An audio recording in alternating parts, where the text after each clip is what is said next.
তোমাদেরও কি ড্রাগন গাছের ভিডিও দেখতে দেখতে ড্রাগন গাছ বসাতে ইচ্ছা করছে? মাটি নেই কি জায়গা নেই, কীভাবে বসাবে বুঝতে পারছো না? অবশ্যই তোমাদের জন্য এই ভিডিওটা। নমস্কার বন্ধুরা, আমি দীপানিতা। আমার ভিডিও যদি তোমাদের ভালো লেগে থাকে লাইক কমেন্ট সাবস্ক্রাইব করে পাশে থেকো।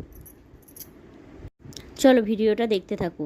এই যে দেখো, আমি তোমাদেরকে আগে একটা শর্ট ভিডিওতে দেখিয়েছিলাম। এটা একটা ছোট্ট ডিব্বা, পন্সের ডিব্বা ছিল। হাফ মাটিতে আমার গাছটা হয়েছে, 4টে কুঁড়ি এসেছিলো, তার মধ্যে বাকি 3টে কুঁড়ি হলুদ হয়ে নষ্ট হয়ে গেছে। আর এই যে একটা ফুল ফুটেছে।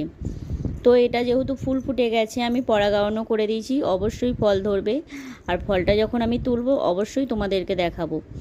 তোমাদের জন্যই আমি এই ভিডিওটা নিয়ে এলাম, যে দেখো যে একটা ছোট ডিব্বার মধ্যেও কিন্তু মাটি দিয়ে ড্রাগন গাছে ফল হতে পারে, যদি গাছটার মধ্যে সম্পূর্ণ 5 থেকে 6 ঘন্টা রোদ পায়।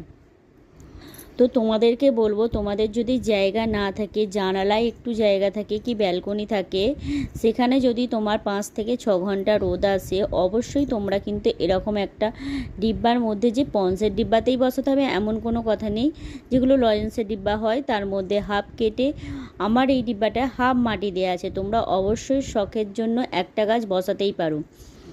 তো তোমরা অবশ্যই দেখে বুঝতে পারছো যে আমার গাছটা কতটুকু মাটির মধ্যে গাছটা হয়েছে। আর যখন ফল হবে তো অবশ্যই তোমাদেরকে তুলে দেখাবো।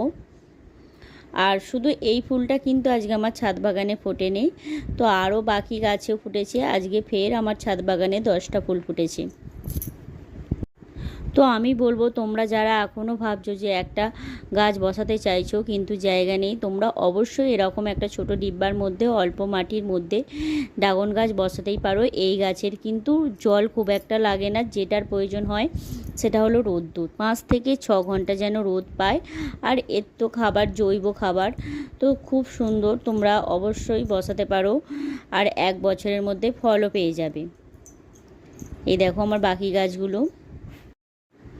আর আমার ভিডিও তোমাদের কেমন লাগে কমেন্ট করে জানিও। আর আমার ভিডিওটা শেষ পর্যন্ত দেখার জন্য তোমাদেরকে অনেক অনেক ধন্যবাদ।